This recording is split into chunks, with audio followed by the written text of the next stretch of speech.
தமிழ் நண்பர்கள் அனைவருக்கும் வணக்கம். அக்னி சிறகு சேனல் சார்பாக இந்த வீடியோவுக்கு உங்களை அன்புடன் வரவேற்பது நான் உங்கள் கௌசி.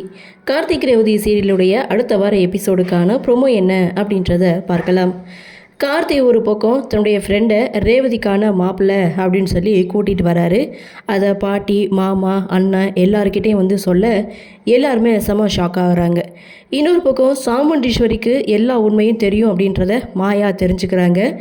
ஆனாலும் மாயா என்னுடைய ஒரிஜினல் முகத்தை இனிமே தான் பார்க்க போகிறாங்க அப்படின்னு சொன்னவங்க மாயா, மகேஷ் 2 பேரும் பார்த்திங்கன்னா நாங்கள் மண்டபத்தை விட்டு கிளம்புறோம் அப்படின்னு சொல்லி ட்ரெஸ்ஸெல்லாம் பேக் பண்ணிகிட்ருக்காங்க. அதை பார்த்த சந்திரா இவங்க 2 பேரையும் தடுக்க, சாமுண்டீஸ்வரி மேடம் ஏதோ ஒரு பெரிய திட்டத்தோடு தான் இருக்காங்க, இனிமேல் இந்த மண்டபத்தில் நாங்கள் இருக்க மாட்டோம், எங்கேயாவது நாங்கள் கண்காணாத இடத்துக்கு போயிடுறோம் அப்படின்னு சொல்லி 2 பேரும் சொல்ல, அந்த இடத்துல சந்திரா தன்னுடைய கணவருக்கு கால் பண்ணுறாங்க. ரேவதிக்கு மகேஷ் தான் மாப்பிள்ளை அப்படின்ட்டும், உன் அக்கா இருந்தால் தானே இந்த கல்யாணம் நடக்காது, உங்கள் அக்காவை கடத்திட்டா அப்படின்னு ஒரு ஐடியா கொடுக்குறாங்க. ஒருவேளை கடத்த முடியலன்னா என்ன பண்ணுறதுன்னு சந்திரா கேட்கும்போது, உங்கள் அக்கா இல்லைன்னா என்ன, அந்த டிரைவரை கடத்திடலாம் அப்படின்னு சொல்லி இவங்க 4 பேரும் சேர்ந்து ஒரு பிளானை போடுறாங்க.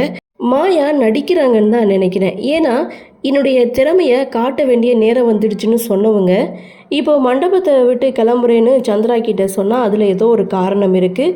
சந்திராவை வச்சு மாயா மூவ் பண்ணுற மாதிரி தெரியுது. என்ன நடக்குது, என்ன மாதிரியான சுவாரஸ்யத்தோடு கதைகளை நகர்வை கொண்டு வராங்க அப்படின்றத நாமளும் பொறுத்திருந்து பார்க்கலாம். இந்த ப்ரோமோ பற்றின உங்களுடைய கருத்தை வழக்கம் போல் கமெண்ட் செக்ஷனில் பதிவு பண்ணுங்கள். இந்த வீடியோ உங்களுக்கு பிடிச்சிருந்தால் லைக் பண்ணுங்கள், ஷேர் பண்ணுங்கள், மறக்காமல் நம்ம சேனலை சப்ஸ்கிரைப் பண்ணிக்கிறீங்கன்னு சொல்லி இந்த வீடியோவிலிருந்து விடைபெறுகிறேன். நன்றி, வணக்கம்.